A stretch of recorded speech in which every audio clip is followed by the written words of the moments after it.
I'm Caleb. And I'm Megan. And we would like to welcome you to our paper slide presentation that we will call Investing, Risk, Return, and Liquidity. Put and take account. The put and take account is our very first type of investment that we will discuss. Put and take accounts sound very complicated, but really, it's just a simple checking account. You put your money in and it accumulates a minuscule amount of interest, and you spend the money either through withdrawals, checks, or a debit card. These are low-risk investments and therefore are highly liquid with low risk and small return. Beginning to invest. After you've got a good grip on your put and take account, it is stable and not fluctuating in high margins, you can begin to invest. Your first few investments should be low risk, like bonds or certificate of deposits, things that are nearly guaranteed to get back. Government bonds are a great example of beginning investments. You give the government $25 and in 10 plus years, as long as you didn't make a withdrawal or back out, you get your money back plus interest. These are low risk and low return as well, but not as liquid as the put and take account. Systematic investing. Once you've given investing a lot of thought and gained some experience points, you can move on to systematic investing.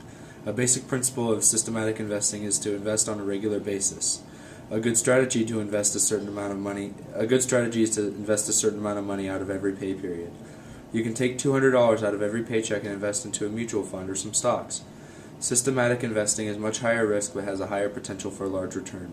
They are also less liquid. Strategic investing.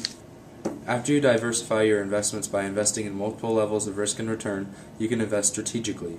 In order to invest strategically, you must diversify your assets to spread the butter over as many slices of bread as possible.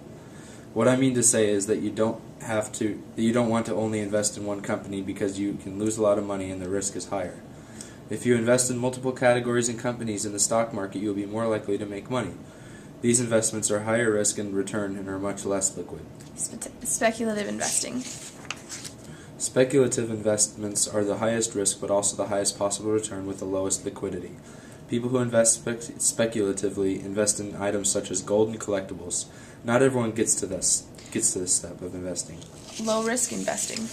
Low-risk investments are investments where you aren't taking a large chance on losing a ton of money, and in a lot of cases, none at all.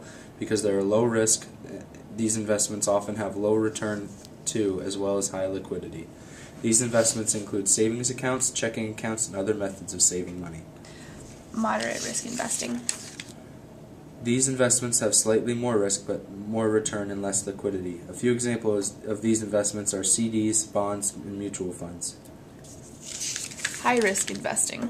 High risk investments have very high risk and return possibility and little liquidity. Gold and collectibles and stocks are a few examples of these.